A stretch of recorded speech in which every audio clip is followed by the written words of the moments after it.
Pittsburgh, the mathematics would seem to favor Marcus Tucker becoming that camp sleeper everyone loves to bet on this time of year. Tucker has played on the Steelers practice squad the last twos, and he's tough and fast and shows up every single day ready to work. At rookie minicamp, the former two-time captain from Northern Michigan University led the rookies through drills, and Mike Tomlin repeatedly brought to him forward for teachable moments. The Steelers lost their third and fourth most productive wide receivers, Martavis Bryant and Eli Rogers, due to trade and injury, respectively. And last preseason, Tucker was the most productive wide receiver with 8 catches for 97 yards.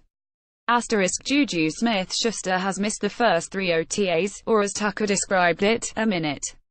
That's when I knew I was next guy up who knew what to do.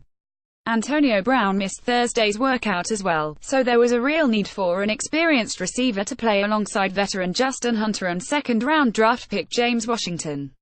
At 5'10", 190, Tucker even looks the part to take on the role in the slot formerly played by the 5'10", 187-pound Rogers.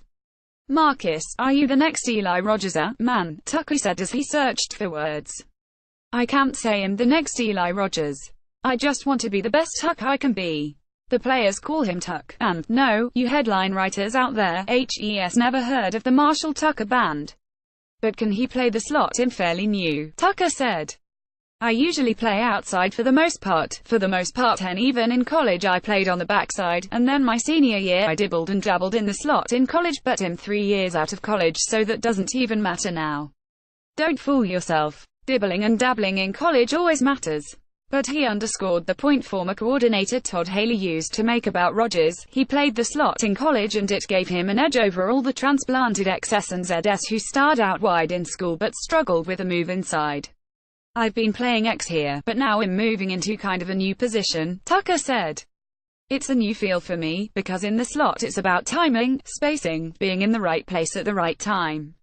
It's not so much about beating your guy as it is on the outside, where you're in one-on-one type situations. You still have to have a feel for the guys outside of you, the guys inside of you, be at your mark in the right space and at the right time, be where the quarterback needs you to be. So I've got to step it up in that aspect and come out here and get better and get a feel with those guys. It's the logic that fails when pitted against the numbers." Tucker's inexperienced at a spot all of the numbers above seem to scream camp sleeper. But now it sounds as if he might be a sleeper to become camp sleeper. "I'm okay with that," he said with a chuckle. "I've been an underdog my whole life, man. I'm not supposed to be here right now, so that don't mean nothing to me.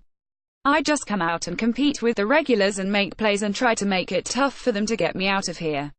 That's all I can do." Number 16 Marcus Tucker, for a subscription to Steel City Insider and the best inside coverage of the Steelers this spring. Click here for a free trial. Or, join our free message board. Underdog his whole life. Well, yeah. He was born in Flint, Michigan. That right there hurts the odds of even being alive at age 26. Actually, Tucker won't turn 26 until late June, after minicamp, during summer break. So on his birthday he'll probably be back home in Flint. The water at his place is drinkable, but that won't be the case across town. "You take clean water for granted when you're out here," Tucker said as he looked out at the lush practice fields.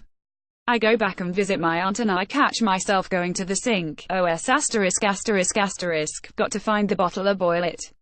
To summarize the ongoing catastrophe in Tucker's hometown, let's turn to the most recent edition of the Detroit News. The state-appointed fiscal manager in 2014 switched the city's water supply from Lake Huron to the Flint River in a reckless attempt to save money.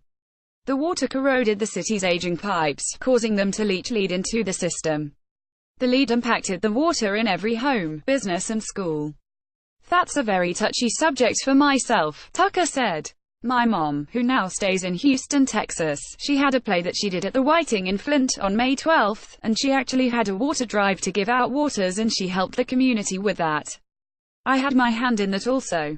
Just doing what we can to kind of support the community and just help out with some of those things."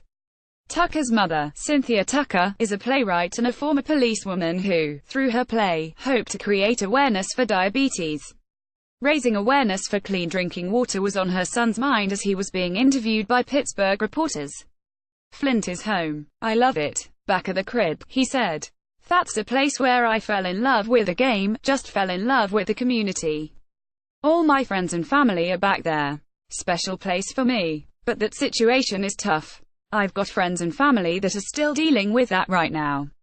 The water's still unsafe, so if anybody out there can continue to help in that regard, I urge you guys to do what you can.